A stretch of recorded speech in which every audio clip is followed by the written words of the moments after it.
దేవుడి స్తోత్రం. హల్లెలూయా. ప్రభునందు నాకు అత్యంత ప్రియులైన మీ అందరికీ యేసయ్య పేరిట నా ప్రత్యేక వందనాలు. పరిశుద్ధాత్మ వలన కలిగే మేలులు, దీవెనలు, ఆశీర్వాదాల గురించి గత ఎపిసోడ్స్ లో మనం వింటూ ఉన్నాం ప్రియులారా. ఈ వారం మరి పరిశుద్ధాత్మ ద్వారా కలిగే మేలు, ఉపకారము లేక ఆశీర్వాదం ఏంటంటే ధైర్యం. ఆత్మను పొందడము ద్వారా, పరిశుద్ధాత్మతో మనం నింపబడడం ద్వారా మనకి ధైర్యం వస్తుంది ప్రియులారా. ఈ ధైర్యము ద్వారా దేవుని కొరకు మనం గొప్ప కార్యాలు చేయగలుగుతాం. దేవుని కొరకు సూరకార్యములు చేయగలుగుతాం ప్రియులారా. విశ్వాసులకు ఉండవలసిన లక్షణము ధైర్యం. ఆత్మను పొందడము ద్వారా మనకు ధైర్యం వస్తుంది. ఆ ఆత్మ పేరే ధైర్యపరిచే ఆత్మ. పౌలు తిమోతికి రాసిన 2వ పత్రిక 1వ అధ్యాయం 7వ వచనం ప్రకారంగా దేవుడు మనకి శక్తియు, ప్రేమయు, ఇంద్రియ నిగ్రహము గల ఆత్మని ఇచ్చును గాని పిరుగుతనము గల ఆత్మ ఇవ్వలేదు అని అంటున్నాడు. పిరుగుతనము గల ఆత్మ దేవుడు ఇవ్వలేదు గాని మనల్ని ధైర్యపరిచే ఆత్మ, శక్తినిచ్చే ఆత్మ ఏంటి? పరిశుద్ధాత్మను దేవుడు మనకు అనుగ్రహించాడు. ఆత్మ పేరే ధైర్యపరిచే ఆత్మ. ప్రియులారా, ఆత్మను పొందే వాళ్ళందరూ ధైర్యవంతులు అవుతారు, శక్తివంతులు అవుతారని లేఖనం సెలవిస్తుంది ప్రియులారా. వారిలో అది వరకున్న పిరికితనము, భయం అనేది పోతుంది. అది వరకు వాళ్ళు పిరికి వాళ్ళు కావచ్చు, భయస్థులే కావచ్చు, కానీ ఆత్మను పొందాక వాళ్ళు ధైర్యవంతులు అవుతారు, శక్తివంతులు అవుతారు ప్రియులారా. తెగింపు కలిగిన వారు అవుతారు అని లేఖనాలు సెలవిస్తూ ఉన్నాయండి. పరిశుద్ధాత్మని కడవరి దినాల్లో మనం పొందాలి. పరిశుద్ధాత్మ లేకపోతే మనం పిరికి వాళ్ళం అయిపోతాం, భయస్థులు అయిపోతాం. ప్రకటన గ్రంథంలో మరి అగ్నిగుండంలోకి వెళ్ళే వారి లిస్ట్ రాయబడి ఉంది. అందులో మొట్టమొదటి వారు ఎవరంటే పిరికివారు. పిరికివారే అగ్నిగుండములోకి వెళ్తారు, రెండో మరణానికి లోనవుతారు ప్రియులారా. కనుక పిరికితనం అనేది మనలో నుండి పోగొట్టేది పరిశుద్ధాత్మ అభిషేకం. పరిశుద్ధాత్మను పొందిన వాళ్ళందరూ కూడా తెగువ కలిగిన వారు, తెగింపు కలిగిన వారు, ధైర్యవంతులు అవుతారు ప్రియులారా, ధైర్యవంతులు అవుతారు. ఫర్ ఎగ్జాంపుల్ సీమోను పేతురును మనం చూసుకున్నాం. సీమోను పేతురు పరిశుద్ధాత్మతో నింపబడక మునుపు అతడు పిరికివాడు. యేసయ్యను పట్టుకున్న తర్వాత, యేసయ్యను బంధించిన తర్వాత పేతురు ముమ్మారు యేసు ఎవరో నాకు తెలియదని ముమ్మారు బొంకినట్లుగా లేఖనం సెలవిస్తుంది. యేసయ్య ముందే చెప్పాడు, ఈ రాత్రి కోడి కుయ్యక మునుపు ముమ్మారు నన్ను ఎరగవని నేను నీతో నిశ్చయముగా చెప్పుచున్నాను అన్నాడు యేసయ్య.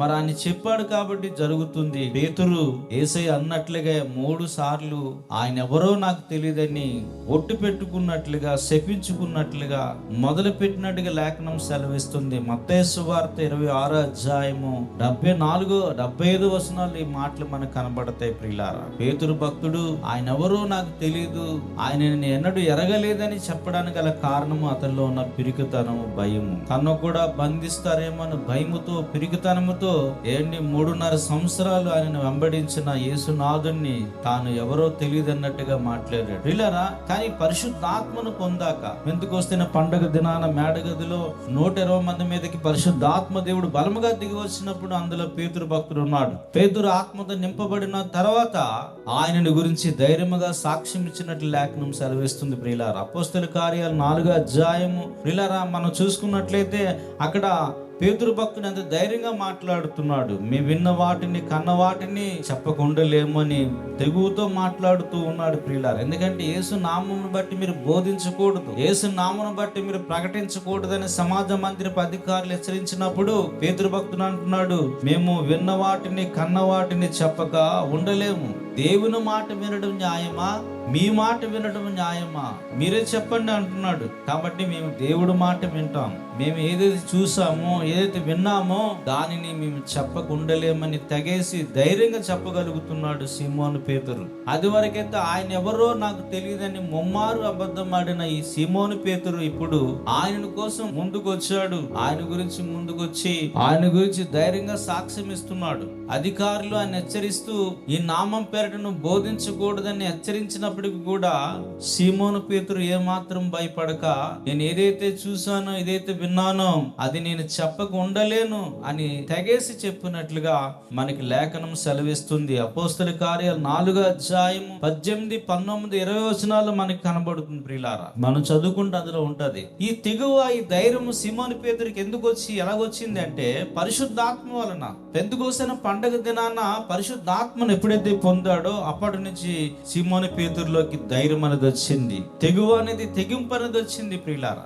నజరుడు యేసుక్రీస్తే మోక్షానికి పోయే మార్గమని, ఆయన ద్వారా మనకు రక్షణ, మనుషులలో భూమి మీద ఇవ్వబడిన ఏ నామములో రక్షణ లేదు గాని యేసు క్రీస్తు అనే నామములో మనకు రక్షణ ఉన్నదని ధైర్యముగా తెగించి మరి యేసుని గురించి సాక్ష్యం ఇచ్చాడు. ప్రియా సహోదరి సహోదరులారా, పరిశుద్ధాత్మను మనం పొందడము ద్వారా మనం తెగువ గలవారం అవుతాము. తెగింపు అనేది మనలోకి వస్తుంది, ధైర్యం అనేది మనలోకి వస్తుంది. కనుక పరిశుద్ధాత్మను ప్రతి ఒక్కరు పొందాలి. పరిశుద్ధాత్మను పొందడము ద్వారా మనలో తెగింపు వస్తుంది. ప్రియులారా, దేనికి మనం భయపడము.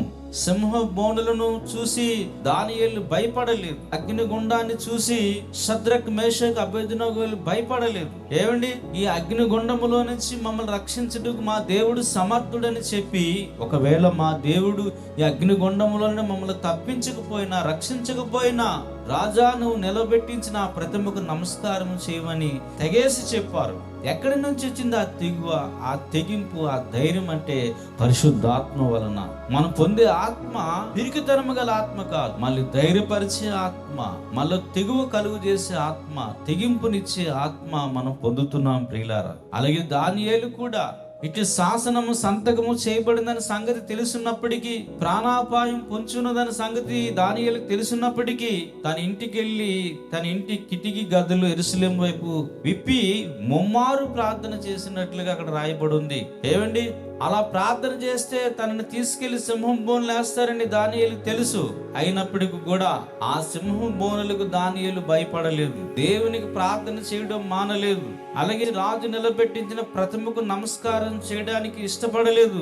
అవసరమైతే అగ్నిగుండంలోకి వెళ్తాం గాని ఆ ప్రతిమకు నమస్కారం చేయమని ఆ ముగ్గురు భక్తులు తెగేసి మాట్లాడారు. ఈ ధైర్యం అనుకున్న కారణము పరిశుద్ధాత్మ. పరిశుద్ధాత్మను పొందడం వల్ల మనలో ధైర్యం అనేది వస్తుంది ప్రియులారా. అది వరకు లేని ధైర్యం, అది వరకు లేని తెగువ, తెగింపు అనేది మనలోకి వస్తుంది.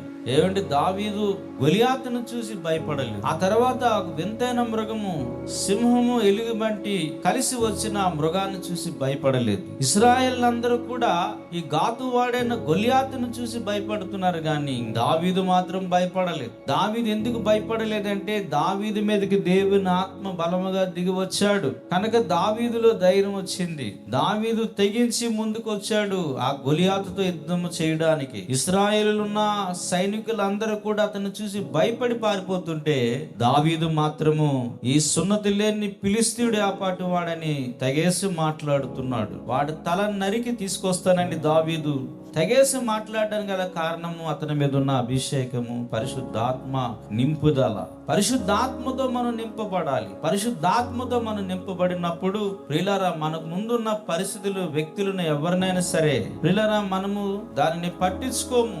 మనము తెగువ గలవారంగా ముందుకెళ్తాం ప్రియులారా. ఇశ్రాయేలులో 12 గోత్రాల్లో 12 మందిని మోసే వేగు చూడడానికి పంపిస్తే 10 మంది ప్రియులారా చెడ్డ సమాచారం తీసుకొచ్చారు. అనాకీలు వంశస్థులు మేము చూసాం, నెప్పిలు చూసాం, మా దృష్టికి మేము మిడతల్లో ఉన్నాము, వారి దృష్టికి అలాగే ఉన్నామని చెప్పి ఇశ్రాయేలు సమాజం అంతటిని భయపెట్టారు.